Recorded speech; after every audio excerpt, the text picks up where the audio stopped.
Oras. Eksakto en punto, 6:02. Humahataw, humahagupit, lumalatay na komentaryo sa himpapawid. 2x2. Walang takot sa paghimay sa masalimuot na isyu ng bayan. 2x2. Humahataw na mga balita at impormasyon. 2x2. Ating damhin, ating lasapin ang hagupit na 2x2.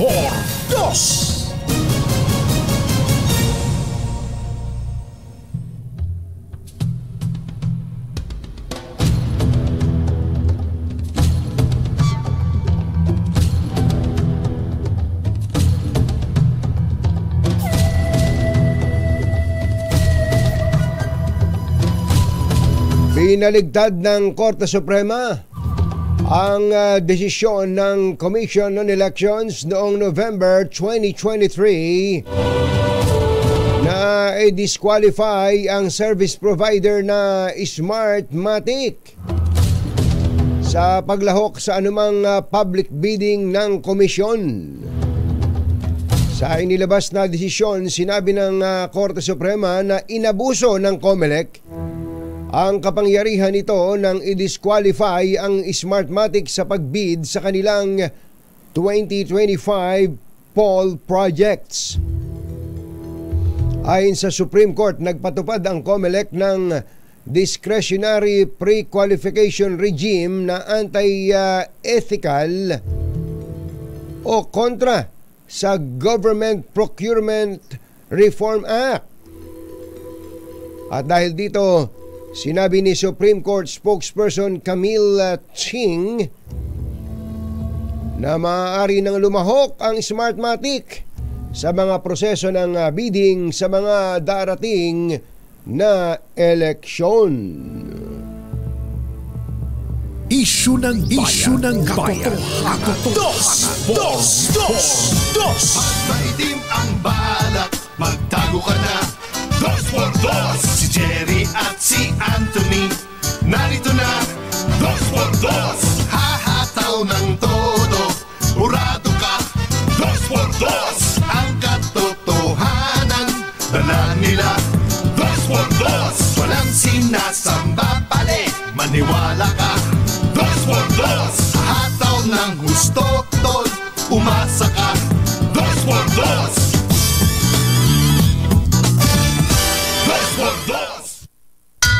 Lamig. Woo! Lamig. Magandang umaga, bayan! Ito po si Anthony Taberna. Umahabol si Jerry Baha. Muli pong sumasa inyo ang 2x2 ngayong araw na ito ng Friday! Yuhuu!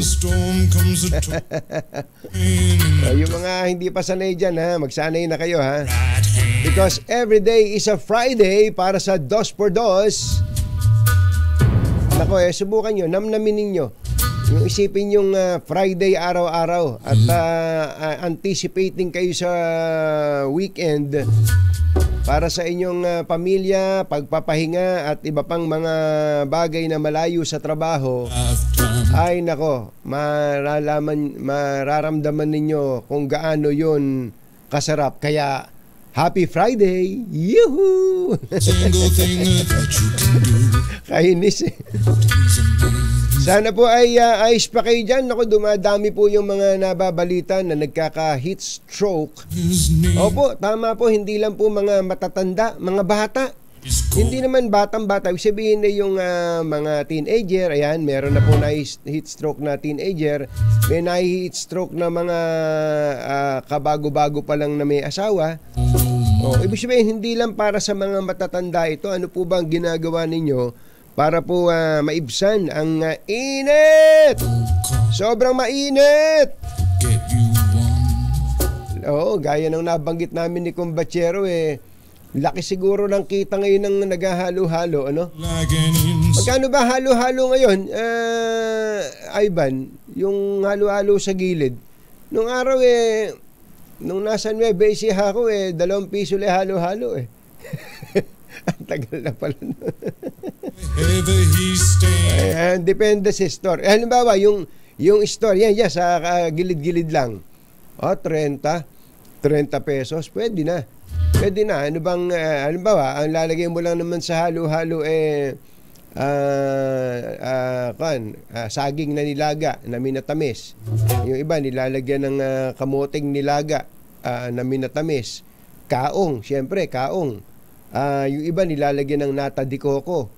Tapos yung iba, may munggo. Yung mung bean, yung munggo. Yung iba, mayroon pang garbanzos. Tapos, lalagyan ng makapuno. Grabe, no? Kasi, kaya kabisado ko, dyan ako nakatira nung araw sa tiyuhin ko. Gumagawa ng minatamis. Yung nakakagarapon sa number 12, Engineer Tony Nanggel, number 12, Manga Chapoy Street, Project 7, Quezon City. Dyan ako nakatira eh. Kaya matagal kaming nakahiga sa karton eh. Dahil hindi naman talaga tirahan yun. Pagawaan ng nata de coco yun, makapuno. Ayan, yung mga yan, ako, kumpleto Suricados. Kapag ganun kadami ang laman o sahog ng halo-halo, hindi lang pang 30 pesos yun, pare ko. Tapos, pagkudkud mo pa lang ng yelo na yan, pinapawisan ka na. Ang gagaling kumudkod, lalo pagka babae kumukudkod, may kanyan may napansin nyo, parang merong kanyan may rhythm. Magagaling talaga yung mga babaeng kumudkod Pagkatapos nun yung iba nilalagyan pa ng asukal, yung iba naman hindi na, dahil yung yung arnibal yung pinakasabaw nung mga minatamis na yan, yun na lang. Pagkatapos hindi lalagyan mo ng yelo, ano? Pagkatapos ay bubuhusan mo ng evaporated na gatas. Naku po, nai-imagine nyo na ba? Nai-imagine nyo na. Pagkatapos dyan yung iba hahagisan pa ng minatamis din na langka. Ano? Minatamis na langka. Tapos pagka talagang medyo totyal ang gumagawa ng halo-halo, lalagyan ng leche flan. Talaga naman at talagang pagka hindi ka pa na-diabetes, lalagyan mo pa ng ice cream sa ibabaw. Ewan ko na lang sa'yo. Yun hindi lang, kung ako man ang bibili, hindi ako papayag na 30 pesos lang yon. Kung ganun yung pagkakatirada, hindi ako papayag. Dadagdagan ko talaga yon. Pero sa mga kanyata, sa mga fast food restaurants o fast food chains, iba na magkano yan, Ivan? Alam mo kung magkano yun sa fast food chains? Palagay ko mga kanyan mga magkano dyan? 60? Ordinary, yung katulad nung kinuwento ko, ordinaryo, special yun. Special yung ginawa ko na yun. Palagay ko nasa 100 yun. Tama. Mga 100 piso. Sarap ng halo-halo. Wala ba tayong halo-halo dyan, Kong Angel? Wala ba tayo dyan?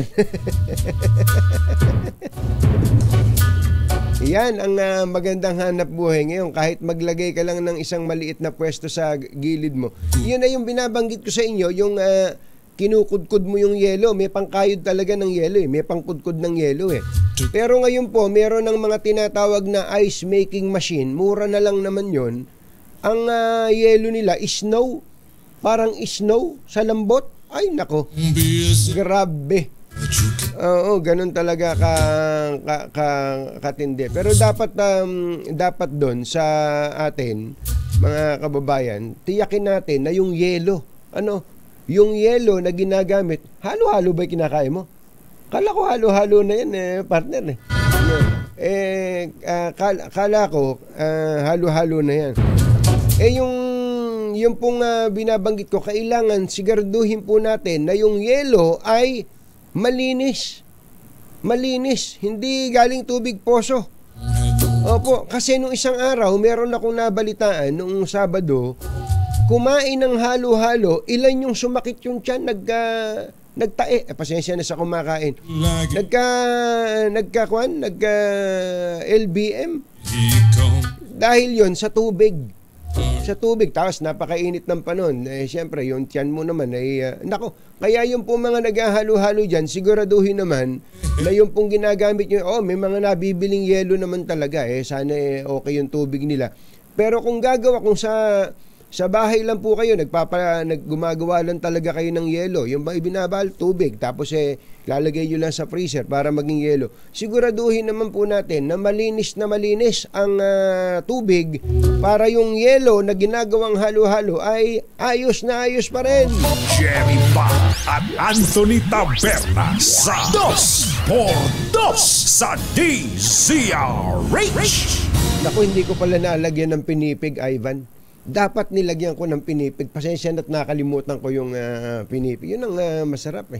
Yun ang yung paggawa ng pinipig. Alam niyo ba kung paano gumawa ng pinipig? Tinan nyo na, nakalimutan nyo na. Yung paggawa ng pinipig na nung araw sa amin sa Nueva Ecija, binabayo yan. Binabayo yan para maging pinipig. Talagang matutuwa ka pag naalala mo yun. Kaya yung pong mga naghahalo-halo dyan at yung gumagawa na hindi kahit di halo-halo, kahit ang tawag leche con hielo. Ayos na yun. Gatas at gatas at asukal lang. Ayan, mais con hielo. Ayos na. Sarap. Ang importante po ay meron po tayong naiinom na malinis na tubig, maraming malinis na tubig araw-araw, damihan po natin. Ang sabi po ng Pag-asa, maghanda daw po tayo for hotter days and nights ahead. Ito po nang sabi ng Pag-asa. Ito headline ng Philippine Star. Pag-asa warns hotter days ahead in May. Sipin nyo, no? Hindi pa pala sagad ito. Hindi pa pala sagad ito, mga kababayan. Tingnan nyo na.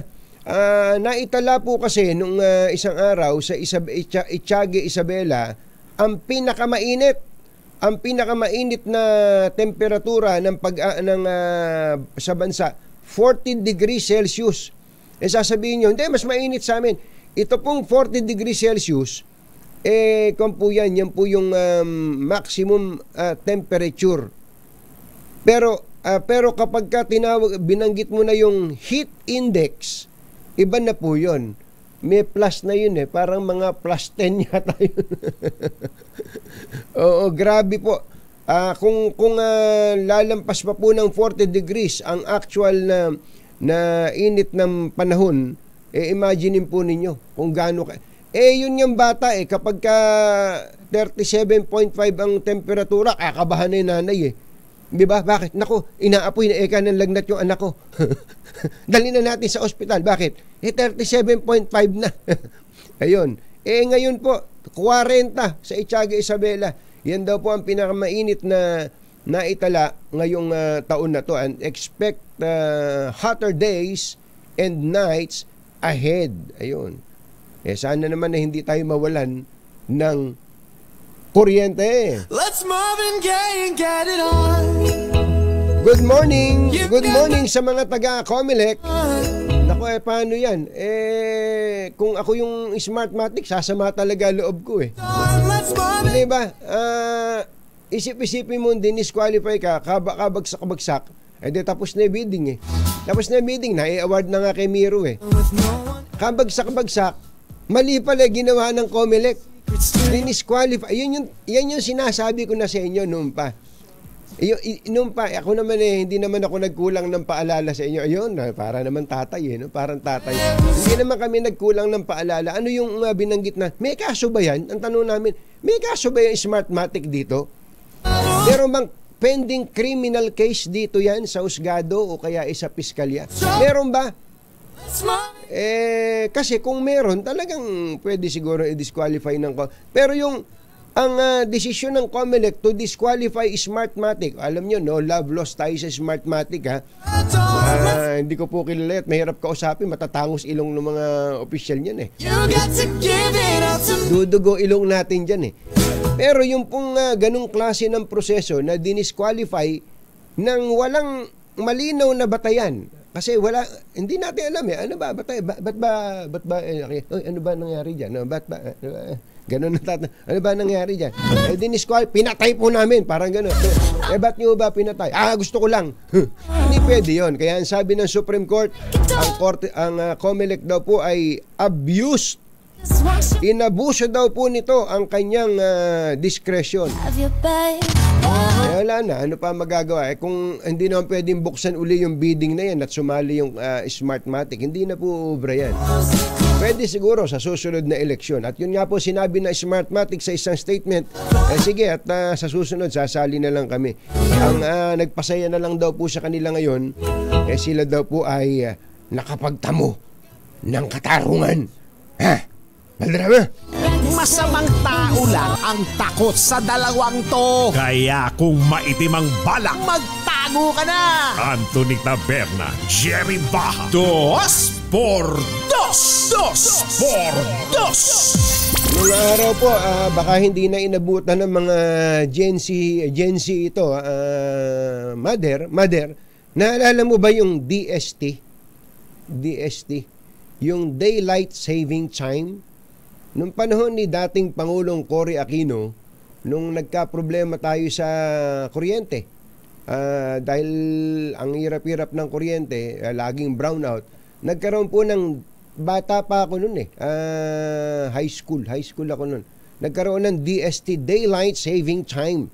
Yung bang lolokohin mo yung sarili mo, na halimbawa ngayon, alas 6:19 na umaga, isipin mo, 7:19 na.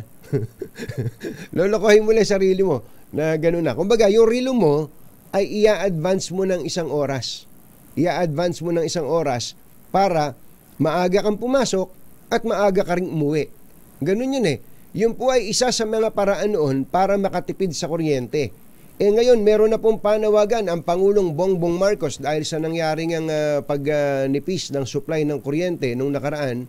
Ito po, ang banner story po ng Inquirer, Marcos urges nationwide energy saving measures.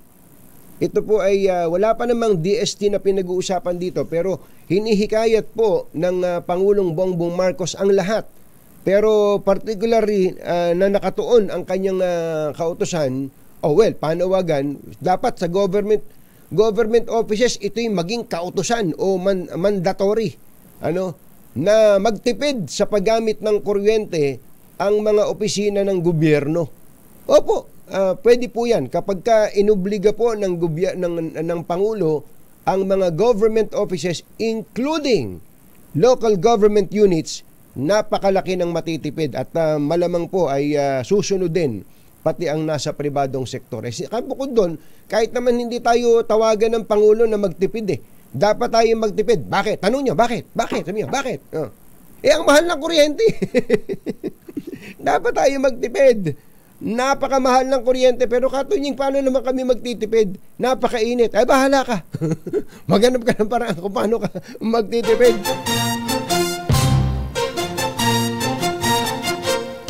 Katonying at Ka-Jerry. Anthony Taberna, Jerry Baja. Ang samahang pinatibay na ng panahon. 2x2. 2x2. Oras po natin, Mr. Jelom Tang. Bago lang natin i-time check ito, Mr. Jelom Tang, ang malakas agent pala natin na si Sherwin Alfaro. Mga taga-Barangay San Vicente, San Pedro, Laguna. Barangay San Vicente, San Pedro, Laguna, nandyan at naghahanap ng mabibigyan ng pera ang aming malakas agent na si Sherwin Alfaro. Ulitin natin San Vicente, San Pedro, Laguna. Oras po natin. Mr. Jelom Tang, Lakyam Jap Ithun 6:21 ng umaga, ACS Balita. Susunod na. This time check is brought to you by ACS Mental. Makatotohanan, balitang maaasahan. ACS Balita. Walang makakaligtas, walang makakalampas. Saan magsulok ng kapuluan? Luzon, Visayas hanggang Kamindalawan. Basta't may balita, ipagwagwagan ng sikat na tagapagbalita. ACS Balita. Kasama ang 2x2 tandem Anthony Taberna at Jerry Baha. ACS Balita. Ang programang ito ay hatid sa inyo ng ACS Manufacturing Corporation, ISO Certified, maker of world-class quality Pride detergent.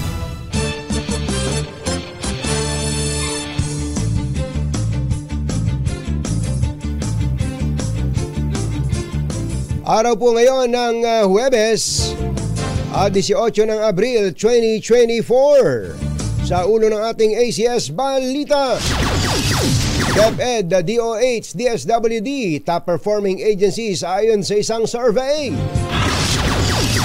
Smartmatic nakascore sa Supreme Court laban sa Comelec, kontrata sa Miro tuloy naman. DPAR Chief, sinibak ng Ombudsman, bagong OIC itinalaga. Pangulong Marcos at First Lady Liza Araneta Marcos nagdiwang ng kanilang 31st wedding anniversary. Higit 100 driver ng e-bikes, e-trikes natikitan ng MMDA. At lalaking nangutang ng 100 piso at hindi nakabayad sa isang PWD, pinagtataga, patay. Magandang umaga Luzon, Visayas at Mindanao. Good morning Philippines. Hello world. Sa pangalan po ni Jerry Baha, ito si Anthony Taberna at ito ang ACS Balita. Ang DepEd pa rin ang pinagkakatiwalaang government agency sa bansa nitong unang quarter ng taon. Sa Okta Research Survey, 82% ng mga Pilipino ang nagtitiwala sa kagawaran at kinilala rin itong best performing. Matatanda ang Education Department din ang most trusted government agency sa isinagawang survey ng Okta noong ika-4 na quarter ng 2023. Pangalawa sa DepEd na ngayon taon ang DSWD at DOH na kapwa may 79% na trust rating. Ang CHED ay 73% at sinusundan ng DPWH na may 71%. Ang laki na ipinagbago ng DPWH ha. Nung araw pagka sinabing DPWH salbahe yan. Ngayon hindi tinan mo. Teka, 1, 2, 3. Number 5 ang DPWH, matindi. Mababa naman sa 50% ang trust rating ng Department of Energy, DOTR, DICT, Budget Department, Migrant Workers Department, DTI at Department of Human Settlements and Urban Development. Alas 6:31 na ng umaga, naimbagabigat kada kayo amin na po, agriin kayon, gising na. Tuloy ang paghahanda ng Comelec sa 2025 elections kasama ang nanalong poll supplier na Korean firm na Miro System.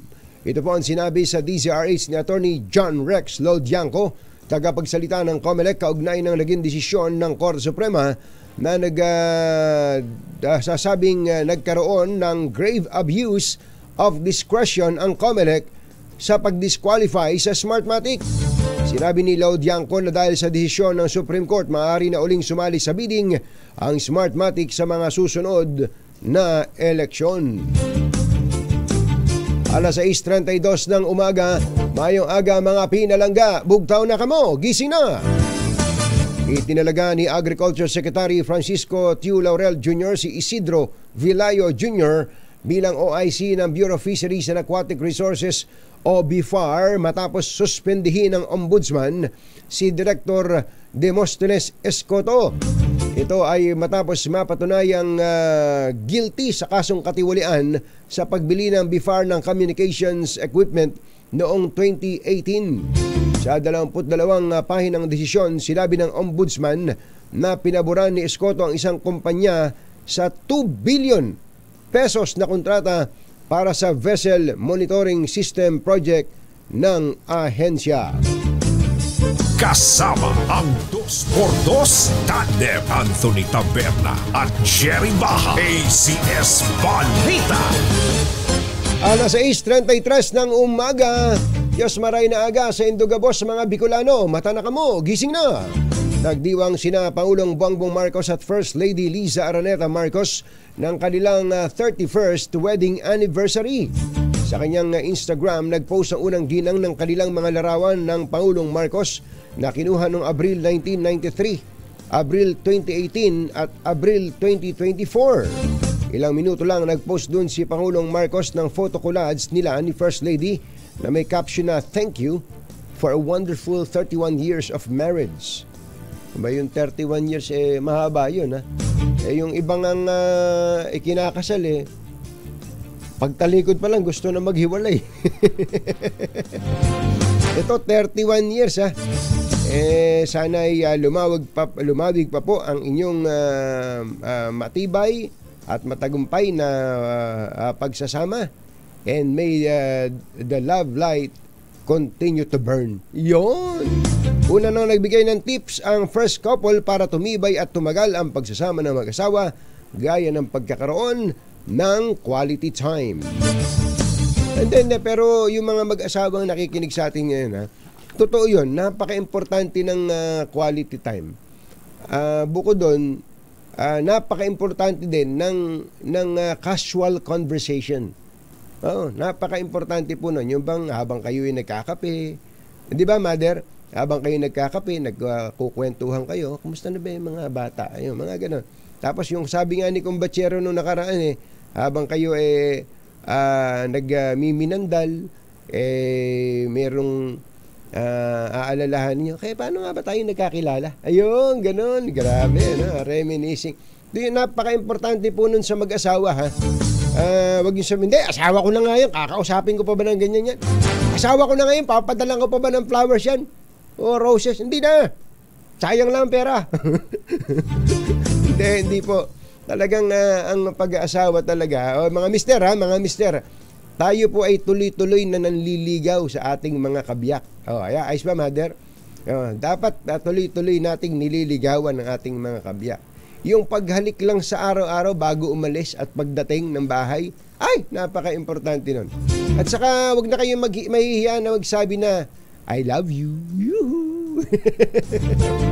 Di ba? Ganun sana.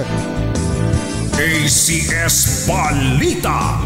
Alas 6:35 ng umaga, susunod, Tito Bo. Naku, katakot-takot na e-trikes, e-bikes at iba pang kahalintulad na sasakyan na dadaan-daan sa National Road ang tinikitan ng MMDA. Naku, napakalaki ng kikitain ng MMDA. 2,500 ang multa Kaya yung mga ayaw pa rin paawat dyan, 2,500. Opo, first offense. At kapag ka ikaw ay natikitan o kaya nahuli na wala ka pang lisensya, pati sasakyan mo, i-impound. Yari. Simple lang ang usapin dito. Pagsunod sa batas. Yan at iba pa sa pagbabalik ng ACS Balita. 6:36 ng umaga. This time check is brought to you by walang balitang makakaligtas, walang balitang makakalampas, saan mang sulok ng kapuluan. ACS Balita! ACS Balita! Ang programang ito ay hatid sa inyo ng ACS Manufacturing Corporation, ISO Certified, maker ng world-class quality Pride Detergent. Hi! Maganda morning! Anong araw today, kumbachero? Today is Laundry Day Friday! Yuhu! At pag Laundry Day Friday, all you need is Pride Washing Machine Detergent. May triple stain away formula kaya tanggal ang makapit, madikit at malupit na dumit mancha, kaya easy ang labada. Kaya pala mula noon hanggang ngayon, all you need is Pride. All you need is Pride. ACS. Kasama ang 2x2 Tandem Anthony Taberna at Jerry Baja. ACS Balita. 6:42 na ng umaga. O yung mga taga San Pedro Laguna, San Vicente, San Pedro Laguna, todo nyo na radyo nyo. At nabubusit na to si Sherwin dahil nagsusuntukan yung pera niya sa bulsa. Nagsusuntukan yung pera niya sa bulsa. Awatin ninyo. 132 sasakyan ang nahuli ng MMDA sa pagsisimula ng crackdown sa e-bikes, e-trikes at iba pang kahalintulad na sasakyan sa National Road sa Metro Manila. 72 sa mga ito ay ang tricycle, 4 ang pedicab, 26 ang e-trike at 29 ang nasampulang e-bike habang 41 naman ang na-impound. Pinagmulta ang bawat driver ng 2,500. Noong Pebrero 2020, ipinagbabawal ang nasabing mga sasakyan na dumaan sa national roads sa ilalim ng Memorandum Circular ng DILG. Isang 29 anyos na lalaki ang nasawi matapos pagtatagai ng isang PWD dahil sa pagtangging bayaran ng 100 piso na utang sa Negros Occidental. Ayon po sa 59 anyos na suspect na bulag ang isang mata, ilang linggo na niyang sinisingil ang biktima sa 100 pisong utang nito, ngunit sa halip na bayaran siya ay kinukutya pa ang kanyang kapansanan. Kinasuhan na ng homicide ang suspect at nasa custody na ng Moises Padilla PNP. 11 oras isinailalim sa yellow alert ang Luzon Grid kahapon dahil sa dami ng mga pumalyang planta. Ayon sa NGCP, nagsimula ang yellow alert 1:00 ng hapon hanggang 11:00 kagabi, bunsod ng forced outage sa 18 planta at pagpalo sa halos 11 o 13,000 megawatts ng peak demand. 15 planta ng kuryente ang pumalya sa Visayas Grid kahapon. Samantala, posibleng maibalik na sa normal ang operasyon ng mga bumagsak na planta bago matapos ang Abril. Ayon kay Energy Assistant Secretary Mario Marasigan, inaasahan ng DOE na maibabalik ang full operation ng mga pumalyang planta sa April 20 o hanggang sa katapusan ng buwan. Idineklara ang state of calamity sa buong lalawigan ng Basilan dahil sa matinding tagtuyot na dulot ng El Nino phenomenon. Ayon kay Basilan Governor Hajiman Saliman, nagdesisyon ng konseho na magdeklara ng state of calamity. Siguro yung yung provincial board, hindi konseho, upang magamit ng pamahalaan ng pondo na makatutulong sa mga magsasaka ng palay at mais na ang mga taniman ay apektado ng tagtuyot. Na-delay ang ilang flights ng AirAsia at Philippine Airlines noong nakalipas na Lunes at Martes. Bunsod ito ng problema sa internet service ng telecom providers ng AirAsia at PAL, kaya napilitan ng mga staff ng dalawang airlines na magsagawa ng manual operations at doon sa check-in counter. Anak ng bakang dalaga, no? Internet, nagpo-problema. Mabibitin ang biyahe. Sus Mariano kain do. Ano nangyayari? Napaka-hirap bang problema ngayon ng internet? ACS Balita! Mamigay na nga lang tayo ng pera. Tama na muna to. Dahil 85 taon na ang kauna-unahan sa Pilipinas at ang MBC mas gumanda na, mas pinalakas at mas pinalawak pa ang pamimigay ng ating papremyo. Ito ang DZRH Mas Malakas promo kung saan pag naabutan namin kayong malakas ang nakikinig o nanonood sa DZRH ay mananalo ka ng instant 1,000 pesos at may kasama pang grocery bag ng DZRH. So ano pang hinihintay ninyo? Tutok na sa nangunguna kauna-unahang radyo sa buong Pilipinas, DZRH. Una sa Pilipinas, una sa Pilipino.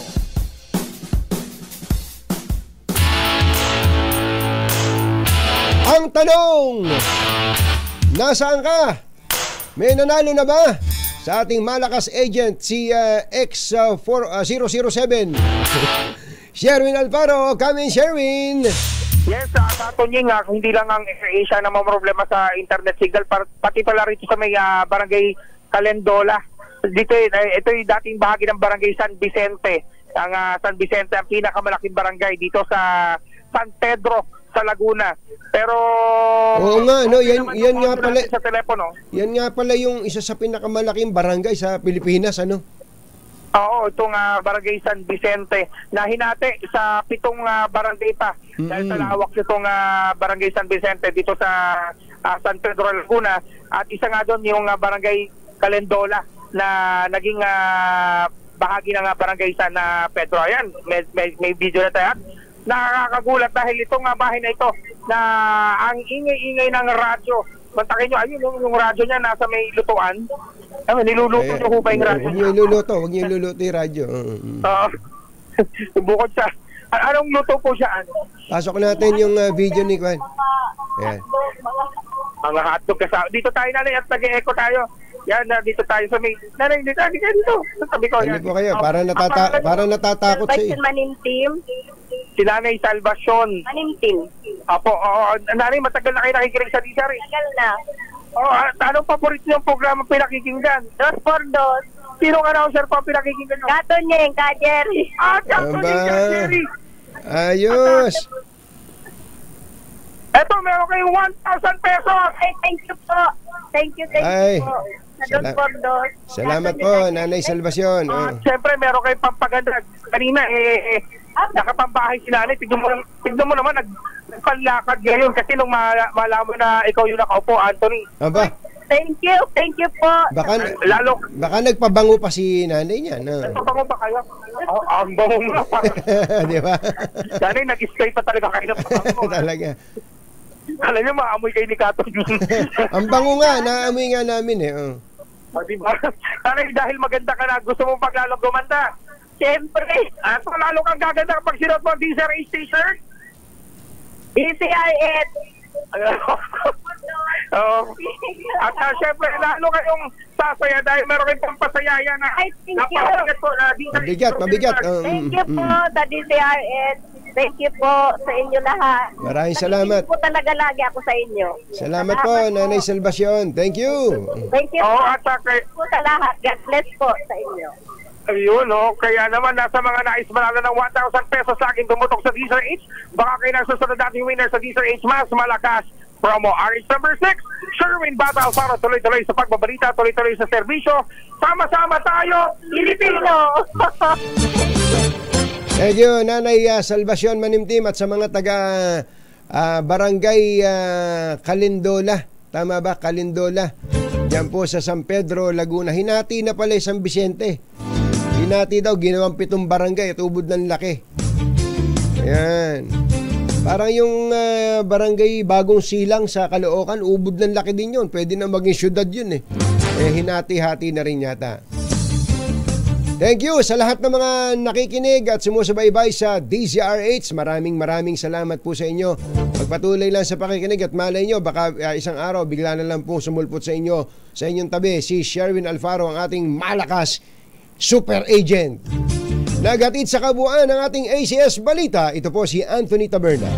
Kasama ang 2x2 Tandem Anthony Taberna at Jerry Baja. ACS Balita.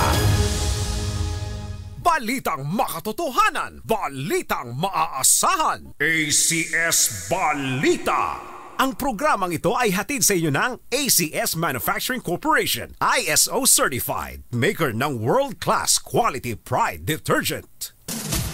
RH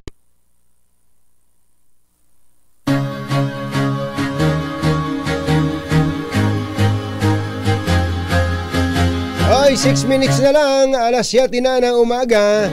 Nasaan po ba kayo ngayon? Basta ang alam ko, si Val Gonzales, nakikita ko, tatayo-tayo doon sa EDSA Busway. Baka mahuli ka dyan, bawal ang pogi dyan. Nagkakahulihan ng gwapo ngayon. At nandiyan na sila para sa ating Metro Manila ngayon na segment. Nandiyan rin si Noche Kakas na nagtitingin ng mga tambutso. Baka mausukan ka dyan, Noche, ha?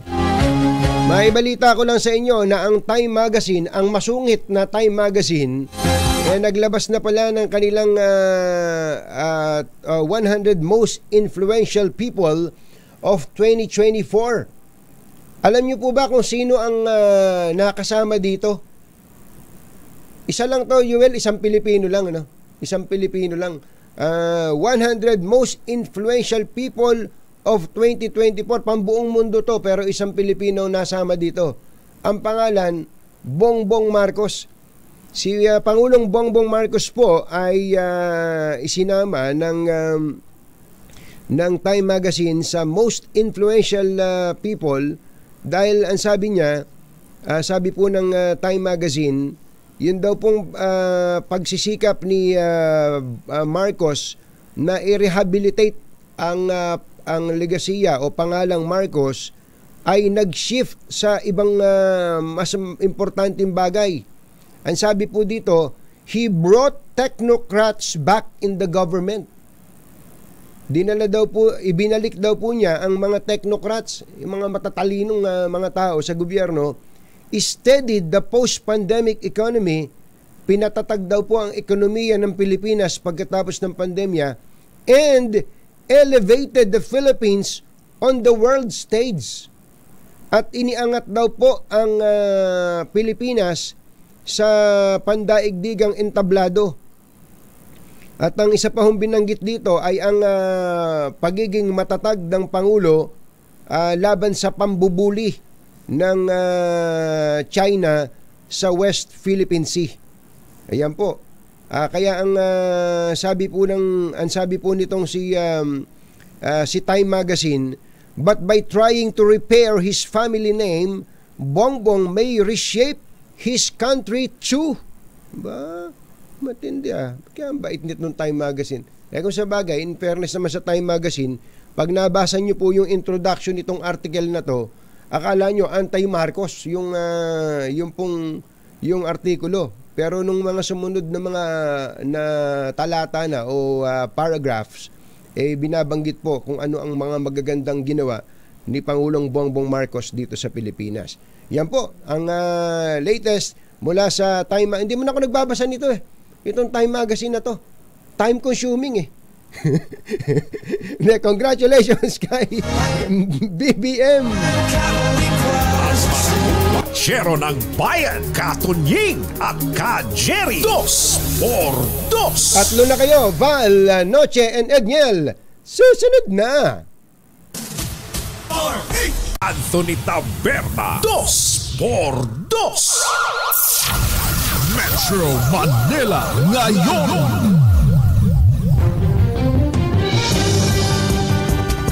Andito na sila.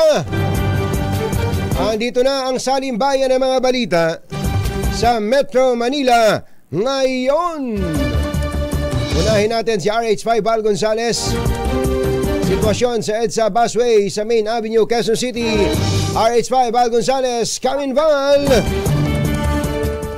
Anthony, doon sa mga may sakay na pribadong mga sasakyan at bumabaybay ng kabanan ng EDSA ngayong oras na ito, abay wag na ninyong tangkain pang dumaan dito sa EDSA Busway kung kayo makakaranas ng pagsisikip ng daloy ng trapiko dahil gwardyadong-gwardyado itong buong stretch ng kahabaan nitong EDSA Bus Carousel mula Monumento hanggang sa lungsod ng Pasay. Gwardyado ito na mga tauhan ng PNP Highway Patrol, mga tauhan ng MMDA, nandito pa yung mga tauhan ng Philippine Coast Guard, bukod pa doon sa isang private security agency na nagbabantay dito sa EDSA Busway. Huwag ninyong gagayahin yung sikat na basketball player ng Meralco Bulls team na nahuli.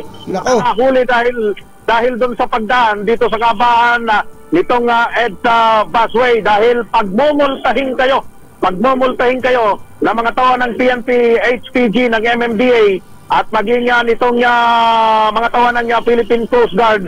Gaya nitong nangyari dito kay Raymond Almasan na hinuli yung kanyang sasakyan matapos tumaan sa Malibay Pasay na bahagi nitong EDSA Busway na ngayon ay napakikinabangan nitong ating mga kababayan dahil doon sa mabilis na pagdaan o pagdating doon sa kanilang patutunguhan.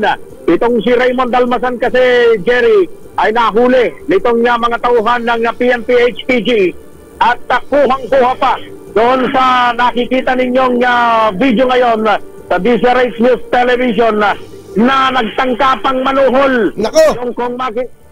Na nagtangkapang manuhol ng pera doon sa mga tauhan ng PNP HPG.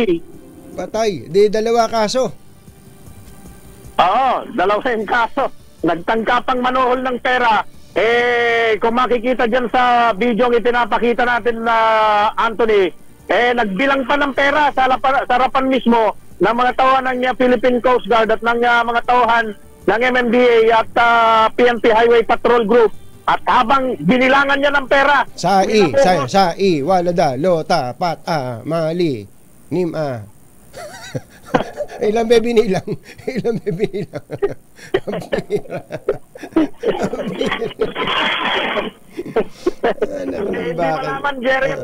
Hindi malaman na Anthony kung magkano yung binigay, pero ang nakikita ko kulay orange, mukhang tig 50 pesos yan.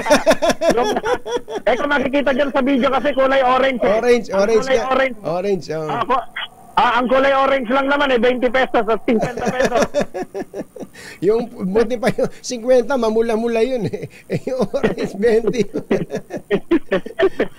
Yan yung sa halip na tanggapin ng mga tauhan ng PNP-HPG, Philippine Coast Guard at mga tauhan ng MMJ na nagbabantay dito sa kabahan nitong EDSA busway, abay inisyuhan ng violation ticket at ang patong na kasong kinakaharap nitong si Raymond Dalmasan dahil bukod dun sa wala siyang dalang ORCR, nagmamaneho pero wala siyang dalang ORCR, inisyuhan din ito ng violation ticket na disregarding traffic sign. Ang daming problema. Correct. So dun sa mga, ulitin ko lang, dun sa mga natatraffic nating mga kababayan ngayon na gustong dumaan dito sa EDSA busway, wag na po ninyong tangkain pa na dumaan dito dahil kayo ay huhulihin ng mga nagbabantay dito sa kabahan ng EDSA Bus Carousel. Mula rito sa EDSA Bus Carousel dito sa Main Avenue Station para sa kaunawaan sa Pilipinas, DZRH. Ako naman, Val Gonzales, tuloy-tuloy sa pagbabalita, tuloy-tuloy sa serbisyo. Tama-tama tayo, Pilipino. Metro Manila ngayon. Puntahan naman natin si Noche Cacas na may binibilang din. Hindi naman to 20 pesos na mga tambucho. Ano ba yung tambucho na yan? May mga drugs. Alamin natin ang update mula kay 27 Noche Cacas. Come in, Noche! Katunying nasa 218 million pesos o 484,000 pesos ang halaga ng hininalang Shabu ang nasabat ng pinagsanib na puwersa ng NAIA Interagency Drug Interdiction Task Group sa isang warehouse sa NAIA Complex sa lungsod ng Pasay. Ayon sa report ng NAIA IADITG, 4 na package sa katunying na nakadeclare na muffler galing ng Zimbabwe na dumating sa Pilipinas nang dumaan sa x-ray machine at physical examination na diskubre ang higit 32 kilos ng hininalang shabu na nakatago sa makapal na bakal. Inaresto ng customs at PDEA ang isang babae na si Christine Tigranes makaraang i-claim ang naturang parcel. Depensa ng Lady Clement Katunying, inutusan lang umano siya ng kanyang boss para kunin ang padala mula Zimbabwe. Inutukoy na ng mga tauhan ng NAIA IADITG sa investigasyon ang mga sangkot sa likod ng tangkang pagpasok sa bansa ng mga kontrabando, habang ang babaeng suspect Katunying ay maharap sa reklamong paglabag sa Republic Act 9165. Mula sa Kanuna sa Pilipinas, DZRH. Ako si Noche Cacas, tuloy sa pagbabalita, tuloy-tuloy sa serbisyo. Sama-sama tayo, Pilipino. Metro Manila ngayon. Standby lang, 52 Edniel Parosa at 23 Edwin Duque. Kauna-unahan sa Pilipinas. MBC Manila Broadcasting Company. DZRH, member kapisanan ng mga broadcaster ng Pilipinas. Member KBP, oras 9 na minuto na makalipas ang 7 ng umaga. Balitang bagong-bago, balitang dapat alam mo, balitang magdadagdag ng talino dahil bagong impormasyon, makibalita, unang-una sa DZRH. Pangunahing balita kasama ang 2x2 tandem nina Anthony Taberna at Jerry Baha.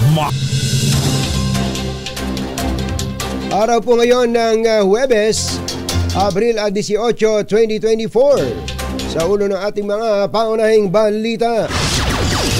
Pag-asa, pinaghahanda ang publiko sa mas mainit na panahon sa susunod na buwan.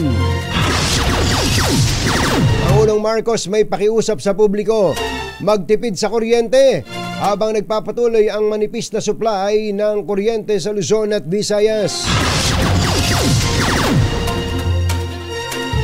Pangulong Marcos pasok sa 100 most influential people ng Time Magazine ngayong taon. PS Bersamin itinangging inisnab ng Pangulong Marcos si VP Sara. Dating Pangulong Duterte nawala sa top 1 sa senatorial survey ng Publicus Asia. PBA player na nanuhol matapos dumaan sa EDSA busway, hinuli. Magandang umaga Luzon, Visayas at Mindanao. Good morning Philippines. Hello world. Sa pangalan po ni Jerry Baha, ito si Anthony Taberna at ito ang Balita.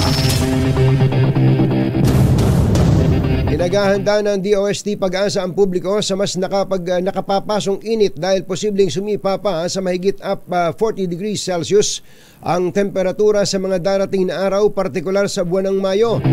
Ayon sa Climate Monitoring and Prediction Section ng Pag-asa, ang pinakamataas na temperatura para sa buwan ng Mayo ay maagang naranasan sa isang bayan ng Isabela na umabot sa 40 degrees Celsius noong Abril 15. Sinabi ni Solis na asahan ang mas mainit na panahon sa iba pang bahagi ng bansa, epekto ng Ridge of High Pressure Area na pinatindi ng panahon ng tag-init at El Nino phenomenon. Dagdag pa ng Pag-asa, kahit humina na ang El Nino, maaaring patuloy na maramdaman ang epekto nito hanggang sa Hunyo. Alas 7:12 na umaga, nanawagan ang Pangulong Bongbong Marcos ng Whole of Nation approach sa gitna ng pagpalya ng higit 30 power plant sa bansa sa nakalipas na 2 araw. Inatasan ng Pangulo ang DOE o Department of Energy na tutukan ng husto ang sitwasyon at makipag-ugnayan sa mga stakeholder upang matugunan ang pangangailangan ng mga consumer. Pinagtitipid din ng Pangulo sa paggamit ng kuryente ang mga ahensya ng pamahalaan habang hinihikayat niya ang publiko na i-adapt ang mga energy saving measure. Bago ang panawagan ng Pangulo, ilang oras na nasa ilalim ng red alert status sa Luzon Grid at ang Visayas Grid dahil sa kakulangan ng supply ng kuryente na nagmumula sa mga planta. Engineer Tony Nanggel, 7:12 ng umaga. Kabilang si Pangulong Bongbong Marcos sa listahan ng the 100 most influential people of 2024 ng Time Magazine. Ayon sa Time, ibinalik ng Pangulo ang mga teknokrat sa gobyerno na panatili ang post-pandemic economy at itinaas ang Pilipinas sa world stage. Kinilala rin ng Time ang paninindigan ng Pangulo laban sa pangharas ng China at pinatatag ang alyansa sa Amerika sa harap ng tumitinding tensyon. Bagamat tinukoy ang human rights violations noong panahon ng kanyang ama na si dating Pangulong Ferdinand Marcos, posible rin umanong mabago ni PBBM ang bansa gaya ng pag-repair sa pangalan ng kanyang pamilya. Alas 7:13 na ng umaga, pinabulaanan ng Malacanang ang mga espekulasyon na inisnab umano ni Pangulong Bongbong Marcos si Vice President Sara Duterte sa kanyang pagdating sa Pilipinas mula sa biyahe sa Washington, D.C. Kasunod ito ng kumalat na video online na may caption na "Bastusan na", kung saan makikitang nag-walkout umano si VP Sara. Sinabi ng nag-upload ng video na nilabag ni PBBM ang protocol matapos na hindi pansinin si VP Sara dahilan upang umalis na lang ang Vice Presidente. Pero sinabi ni Executive Secretary Lucas Bersamin na hindi totoong inisnab ng Pangulo si VP Sara at ang video ay kuha pa nung paalis pa lamang ang Pangulo patungong Amerika. Ayon kay Bersamin, naroon siya nang mangyari ang insidente sa video pero hindi umano nag-walkout si VP Sara at sa halip ay kasama niya ito habang nagmamadali sila na magtungo sa tarmac. Ito dahil kailangan nilang tumayo sa tabi ng hagdan ng eroplano para doon saksihan ang pagsakay ng eroplano ng Pangulong Bongbong Marcos. 7:14 ng umaga, bumagsak sa pangalawang pwesto si dating Pangulong Rodrigo Duterte na dating nangunguna sa mga survey. Sa pahayag 2024 First Quarter Survey ng Publicus Asia Incorporated na isinagawa mula March 14 hanggang March 18, bumaba ng 10% ang dating Pangulo na nakakuha ng 38% mula sa dating 48%. Umina ang suporta kay Duterte sa North Central Luzon mula sa 44 ay naging 31 at South Luzon mula dating 42 ay naging 25. Nanguna sa survey si Dr. Willie Ong na nakakuha ng 41%. Nasa ikatlong pwesto naman si ACT-CIS Representative Erwin Tulfo na may 37% na mas mababa sa nakaraang quarter na 44%. Pasok din sa survey sina Senator Bongo, dating Senate President Tito Soto, dating Senator Ping Lacson, Bato de la Rosa, Amy Marcos, dating Mayor Isko Moreno, dating VP Leni Robredo, Defense Secretary Gibo Teodoro at Senator Pia Cayetano.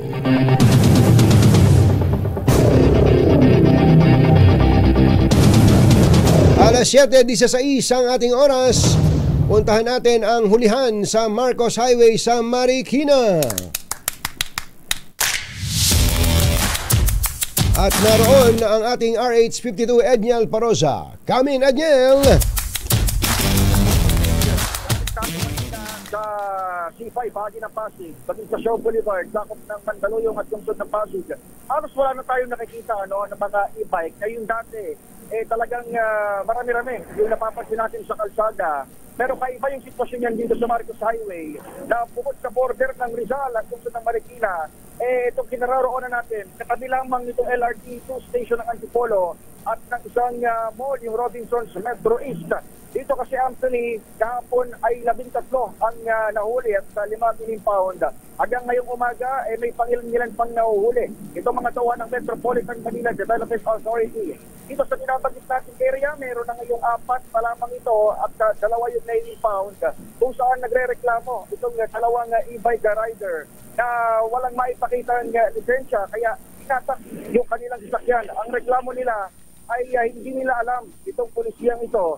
Kahit ilang linggo nang iningayan sa mga balita at ipinatupad na yung paghigpit, partikular noong Lunes at Miyerkules o kahapon lamang, nagsimulang manikyat ng 2,500 pesos sa mga tauhan ng MMDA. Busy ngayon, nakakalat yung mga tauhan ni Uyang Joby Nunez, Traffic Aid 1. Siya nakasasakop dito sa area ng MMDA sa Marcos Highway. At sa kasalukuyan ay patuloy pa rin doon sa pagsita ng maging mga illegal na dumadaan dito sa bike lane na isa itong Marcos Highway doon sa mga lugar o mga pangunahing lansangan kung saan meron talagang designated bike lane. Hindi man ganoon ka busy kasi kagaya doon sa Commerce Avenue o maging sa EDSA ay nakatutok yung MMDA lalo pat ilan sa mga major o inner roads na nakakonekta dito sa Marcos Highway, particular yung mga papasok sa Pasig at Marikina ay may mga terminal na tricycle at mga e-bike. Sa ngayon, yan ang sitwasyon at yan pa lamang yung nahuhuli dito sa ating kinaroroonan. Para sa kauna-unahan sa Pilipinas, DZRH, ito si Edniel Parrosa. Tuloy-tuloy sa pagbabalita, tuloy-tuloy sa serbisyo. Sama-sama tayo, Pilipino. Maraming salamat sa iyo, RH52 Edniel Parrosa. Susunod! Tito Boy! Hoy, abangan nga ninyo, ito pong ating magiging panayam. Ihingi po tayo ng update dun sa, naalala nyo yung ating pinag-uusapan noong nakaraan, parang contract growing ito Yung bang ang parang ang gobyerno na ang gagastos sa magsasaka para yung palay na ipoproduce ng magsasaka, gobyerno na rin ang hahanap ng buyer o bibili. Nako, exciting po yan, lalo't malapit na ang pagtatapos ng anihan sa maraming lugar dito sa ating bansa. Abangan po nyo si NIA Administrator Eduardo Guillen. Susunod na! Yan at iba pa sa pagbabalik ng Pangunahing balita. 7:19 ng umaga. Calcium, Senoside.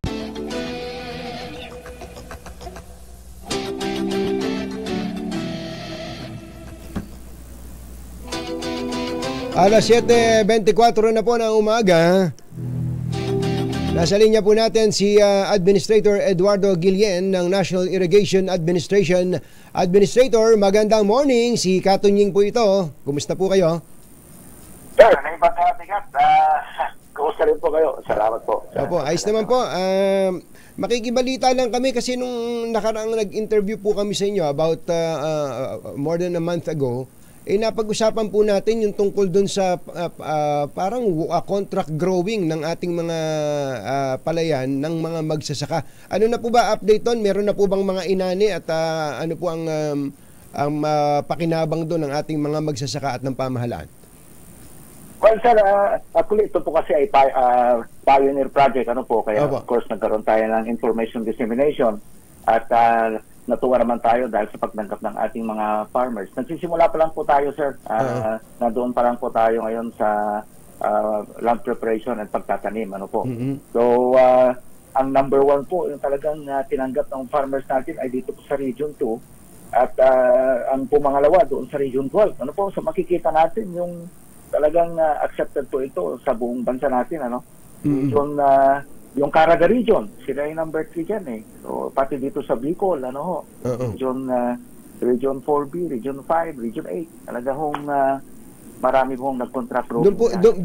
Doon po sa mga siguro alien sa kanila o hindi masyadong pamilyar, ano po yung gagawin ninyo dito po sa konsepto ng contract growing, Administrator?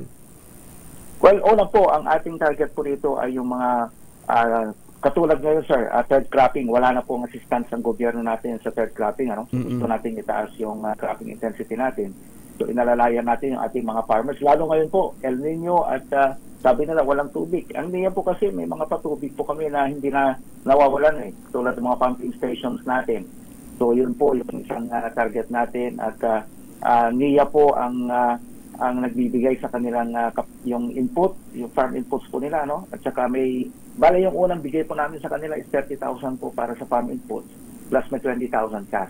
And then yung pong pag nag-ani na po sila ay na-assure po namin sila na kami po ang kukuha doon sa palay nila at ang napag-agreehan po namin presyo is nasa 20 pesos per kilogram. Wet po ito. Doon pa lang sa bukid kukunin na namin ng wet.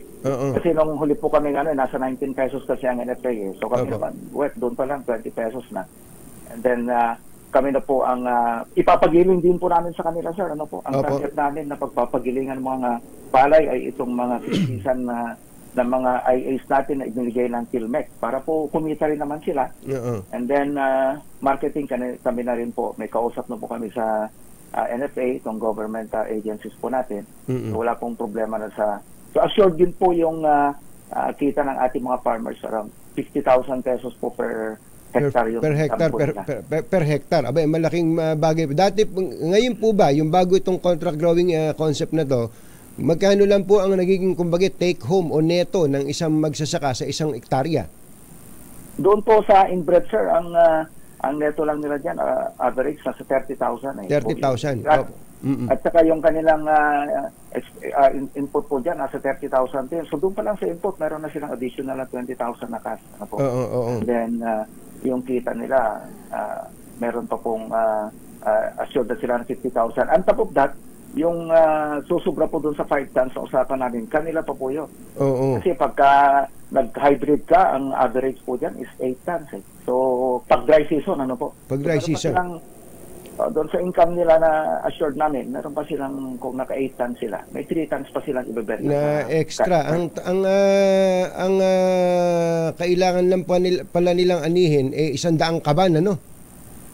Yes, sir. Oo. 5 tons So po. pagka lumampas ng 100 kaban, sabi nyo nga yung hybrid nakaka-80, edi kalaking additional income pala yon sa mga farmers po natin. Tama po yun. Ito po yung, at saka kung napansin niyo po, tinataon po namin ng dry season para talagang mataas ang yield ng palay at saka hindi ko tatamaan ng bagyo. Okay. At saka insured po din lahat yan, sir, sa PCIC. Yung ating yung 40,000 na initial project po namin. Mga gaano, kung ngayon po yung naghahanda na ng taniman, ng bukid, ang ating pong mga sumali dito po sa contract growing, kailan po ang, pasensya na kayo at medyo nagmamadali ako, kailan po ani nun? Mga June po, magpagkaano na po tayo. June, July. Yan po yung ating target po. May mga maani na po tayo by June. June, July na ang target natin ay ilang libong hektarya ang uli? 40,000 hectares. 40,000 hectares. So kapag ka po ito ay naging successful, gaya po ng inyo pong hinahangad, gagawin na ba ito nationwide, Secretary, Administrator? Yes sir, yan po yung ating proposal.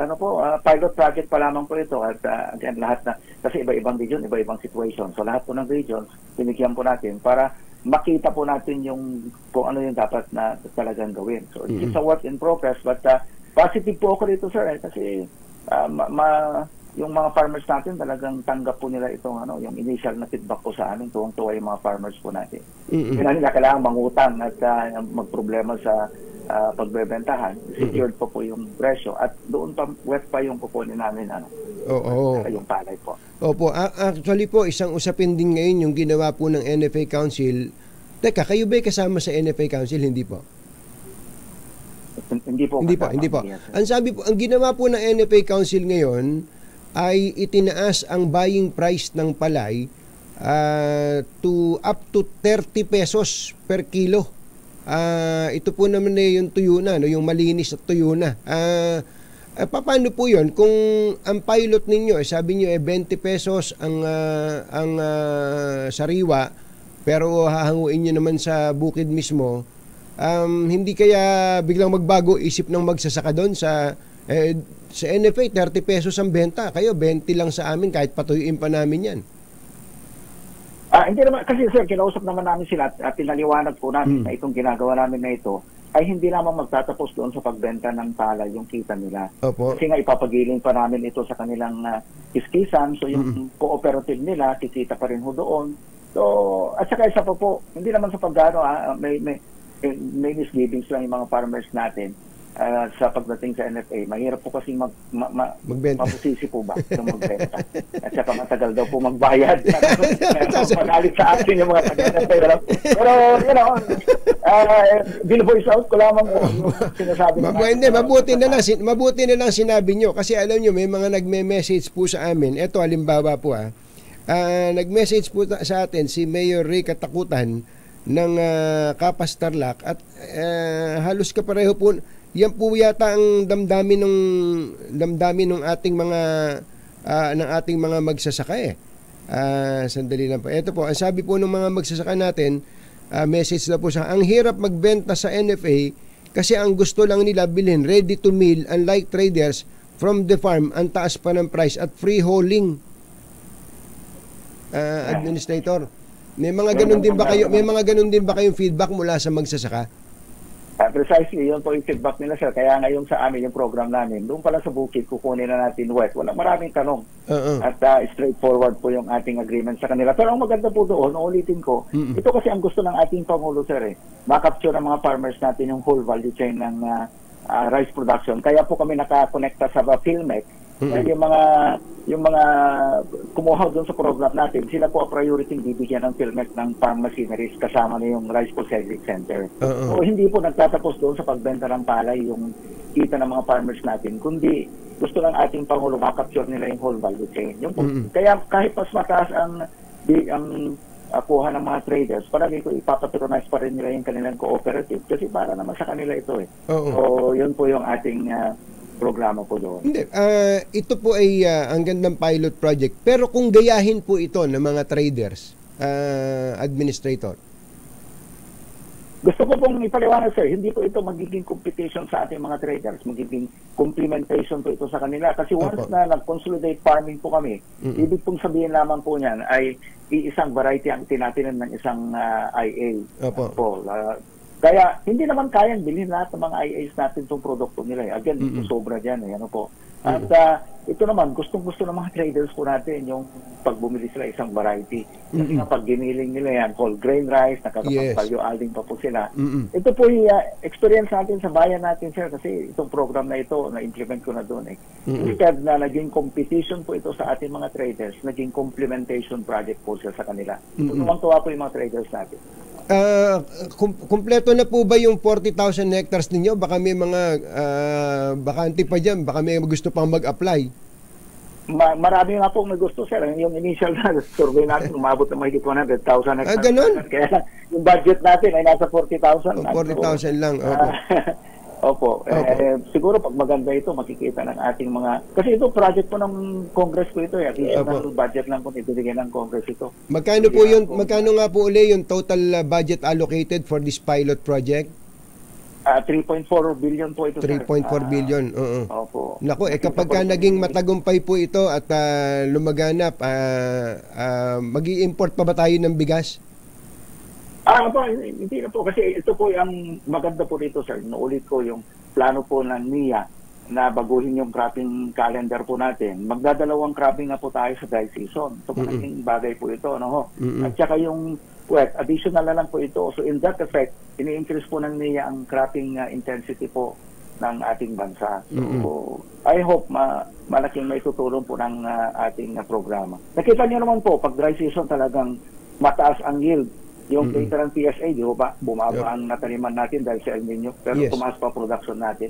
So, makikita po natin, totoo yung sinasabi namin sa NIA, na kung kami po ay matulungan sa programa na ito, and salamat naman po ako sa Kongreso at full support sila sa atin, ay maaga po natin ma-attain yung rice sufficiency.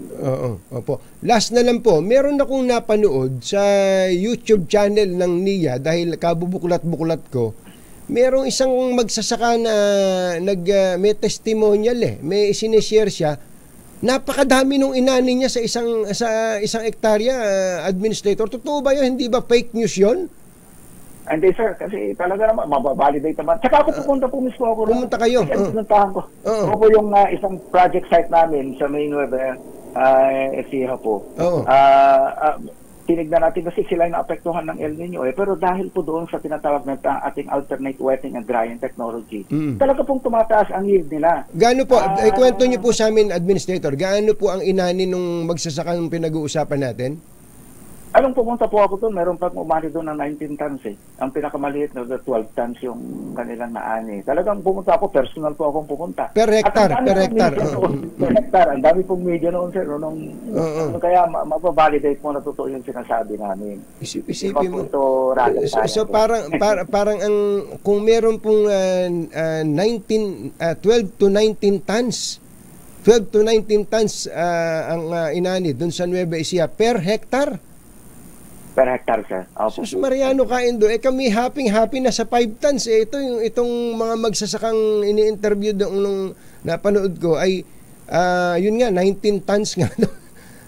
Isip-isipin nyo kung maraming magsasaka natin ang aani ng ganong kadami sa isang hektarya, ba't pa natin kailangan mag-import sa dami na ng bigas natin dito kung sakali, ano po? Ang key lamang po doon, sir, is that dapat nasa hybrid seed siya. Dapat dry season siya. At may yung AWD, importante po yun, sir. Pag pinagsama po yung tatlong ito, bababa ng 10 tons yung yield ng farmers natin. Yes, sir. Naku, excited po kami dyan. At sana ito pong pilot project na tututukan po namin to. Magbibilang na po kami ng araw mula sa taniman hanggang sa anihan. July. Administrator, salamat po sa inyo. Alam na, may meeting kayo. Thank you. Maraming salamat po. Thank you po. Thank you so much. Mga nangunguna at mga bagong balita sa DZRH. Magandang umaga sa mga magsasaka natin, lalo na yung malakas umani. Naku, isipin nyo, 1 hectare, kung sabihin natin 15 tons na lang, 15 tons dun sa binanggit na 12 to 19 tons, 1 hectare, ang inani ay 300 kabans. Pagka naman hindi ka pa naaakit magsaka, ewan ko na lang. 'Di ba? Kung mangyayari po sa atin lahat yon, kung may lupa ka, magtatanim ka, 1 hectare, aani ng 19 tons. Magkano ba yung 19 tons? Kwentahin mo nga, partner. Almost 400 kabans. Aba, yayaman ang magsasaka. Oras po natin, 7:38 ng umaga. This time check is brought to you by ACS. Meron ng SUV na si Raymond Almazan, player ng Meralco Bolts. Patay sa ulat ng hingan umano ng lisensya si Almazan ay bigla na lang itong nagbilang ng pera. Sa iwala, dalo, tapat, mali, puro 20 lang. At tangkang susuhulan ang mga tauhan ng SAIC. Agad naman tinanggihan ng opisyal ang sulat, inisyuhan ng violation ticket na disregarding traffic sign at failure to carry ORCR. At saka yung suhol. Dapat sinampan nyo na rin ang kaso na suhol. Kung talagang nanunuhol. Alam nyo, sabi nga po nila, ang bribery ay mako-consummate lang yan kapag nagtanggapan eh. 'Di ba? May nanuhol at may tumanggap ng suhol. 'Di ba? Kaya tayo mga motorista, mag-ingat tayo, kaaabot ng kung ano-ano ha. Gayahin niyo yung pamangking ko. Yung pamangking ko, binigyan yung kanyang play money na 1,000 naibigay dun sa nanay niya, no? Nahuli sa Maynila. Naghihingi daw yata yung enforcer. Matagal na to, mga 10 years ago na to kasi andito pa sa Pilipinas yung pamangkin. Kamamadali nung bayo ko, kinuha yung pera nung asawa niya. ang niaiabot na sa enforcer, fake na 1,000. Ngayon nag-iiyak yung pamangkin ko dahil hinahanap yung laruan niya, yung play money niya, walang maibigay, hindi maibigay. Ay, nakabuhay natin. Mukhang gano'n ang dapat natin gawin sa ibang mga nangongotong na enforcer, bigyan nyo ng play money. Hindi naman magbibilang sa harap nyo yan eh. Bulsa agad eh. Ay, nako. Mabuti pa tong si Edwin Duque, namimigay ng pera pero ibang klaseng pamimigay ito. Sandali po lamang. Pangunahing balita. Good morning, RH23, Edwin Duque. Come in, Edwin. Kajeri Katunying at muli dito tayo sa bahay ngayon ni Richelle Alvaro, ang naging biktima ng pag-stay sa isang ospital sa Valenzuela. Tagpaman ay ang tulong ng Dos por Dos ay muling nag-abot tayo ngayon ng 20,000 pesos, karagdagan doon sa unang 50 na naitulong. At si Richelle, katabi ko, Richelle, kumusta? Oo, kumustahin natin tong si Richelle. Richelle, kumusta ka na? Hello po. Kumusta na kayong magnanay, yung mag-ina? Okay naman po sa ngayon. Ilang taon nga yung anak mo? 3 years old na. 3 years old. Saan kayo ngayon tumutuloy? Dito lang po sa sa bahay po mismo namin. Sa bahay nyo mismo. Alam mo, mula nung may nakarinig ng kwento ninyo, yung nangyari sa Valenzuela, ano pa Ace Medical Center, 'di ba? Ace Medical Center. Maraming nahabag sa iyong sitwasyon. Doon po sa mga hindi nakasubaybay sa pangyayaring ito pong si Richelle ay byuda. Ano pangalan nung asawa mong namatay sa ospital, Richelle? Si Michael Alvaro po. Si Michael Alvaro. So yung asawa po ni Richelle ay namatay sa ospital.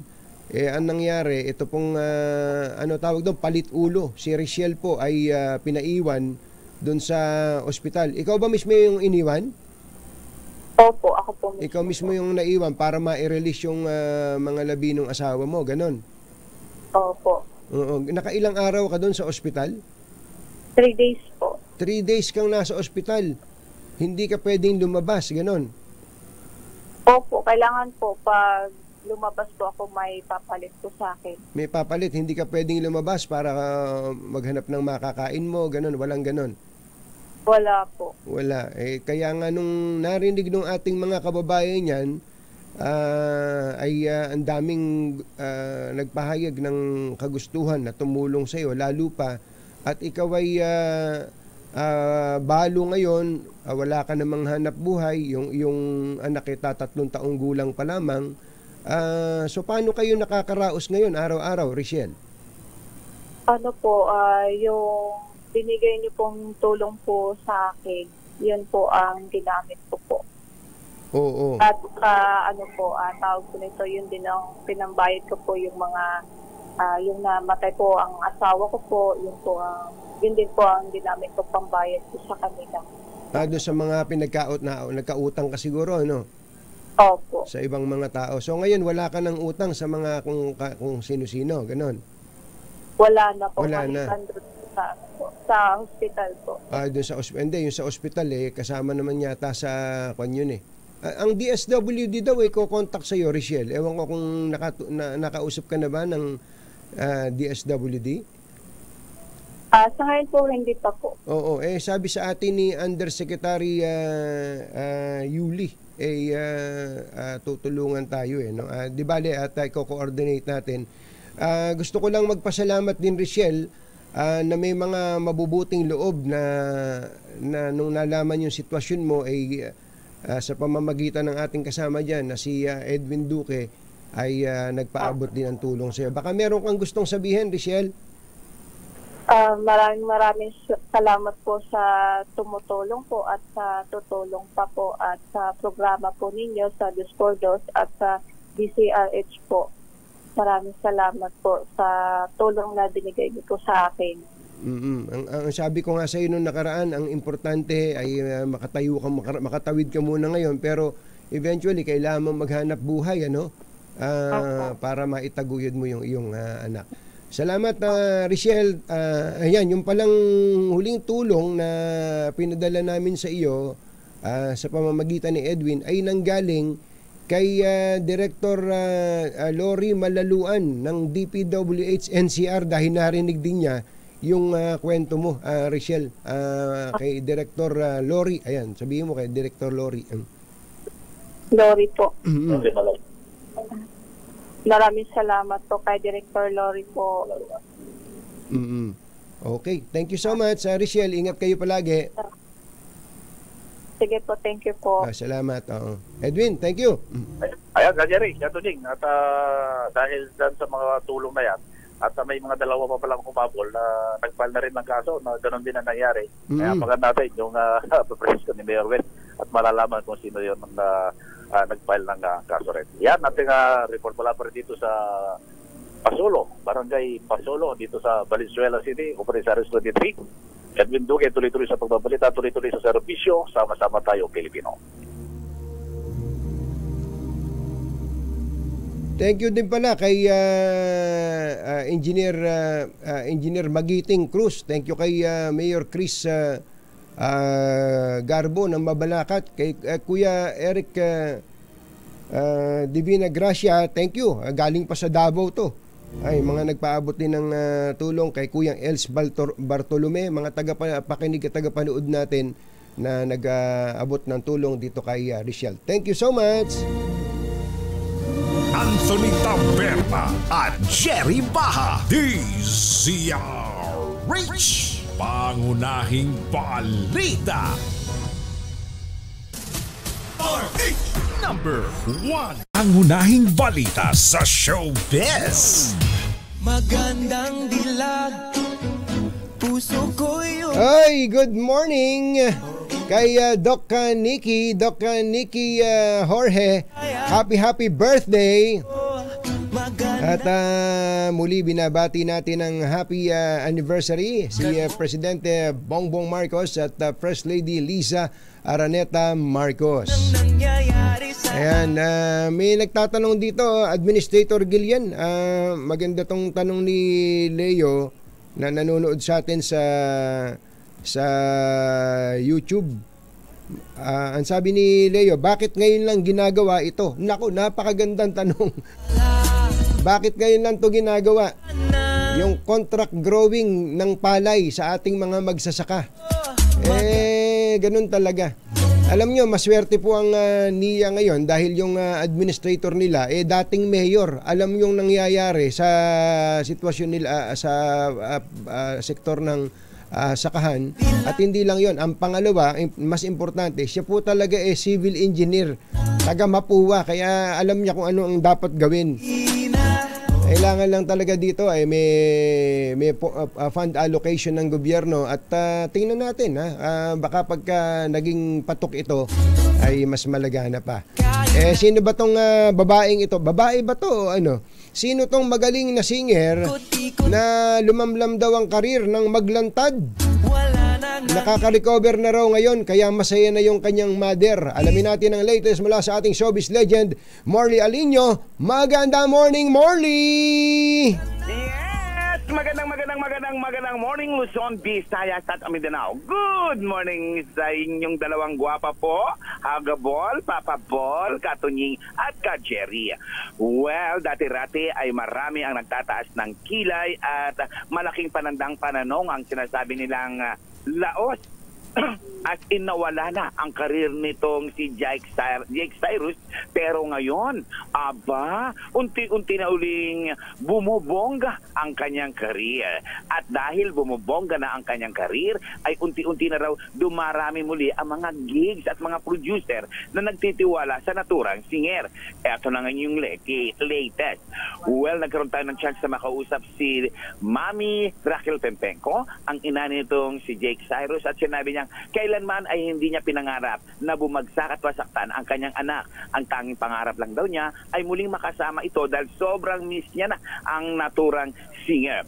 Pero sa kabuuan ng pakikipagkwentuhan natin kay Raquel Pempenco ay sinabi niya na sana raw ay muli na niyang mayakap ang kanyang anak dahil miss niya na ito.